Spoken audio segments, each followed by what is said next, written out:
What condition was this building in when you came in here to start work? What shape was it in? Bad shape, I think, is the best way to put it. Even the interventions in the 60s and early 70s were at the end of their functional service life. So there was no mechanical or electrical system that was worth saving or restoring. And certainly in terms of sustainability and today's interests in energy conservation, nothing would be really applicable.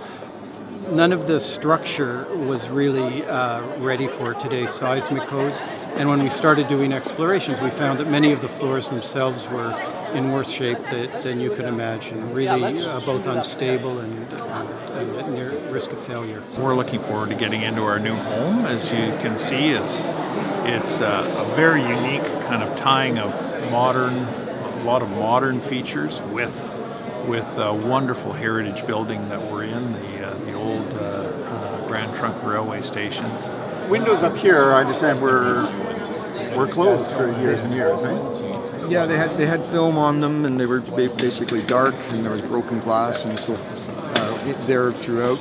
And so all of those windows were actually taken out. The cast iron was refurbished. They were all reglazed and reinserted into the building.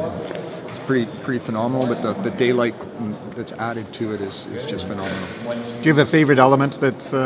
Well, this room is spectacular, and restoring the ceiling, consolidating that, because there each of those. If you look up the coffered ceilings, the rosettes were at risk of falling, and we've gone through every inch of that ceiling and consolidated it and repaired it, and made it stable for another 100 years. So that's to be in this room with the windows and the ceiling and the travertine finishes is spectacular.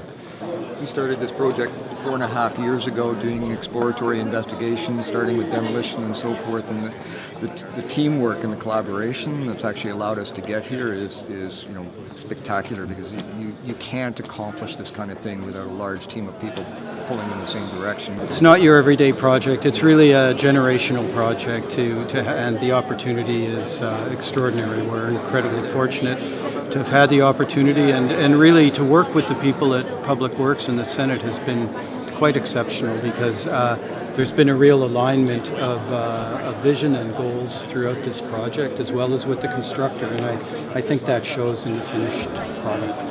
For much of their adult lives, many of the senators worked in Ottawa or worked around politics, and so we even had some of the folks in the media talking about how their entire careers have been spent in Centre Block, and so for a lot of people it's very emotional.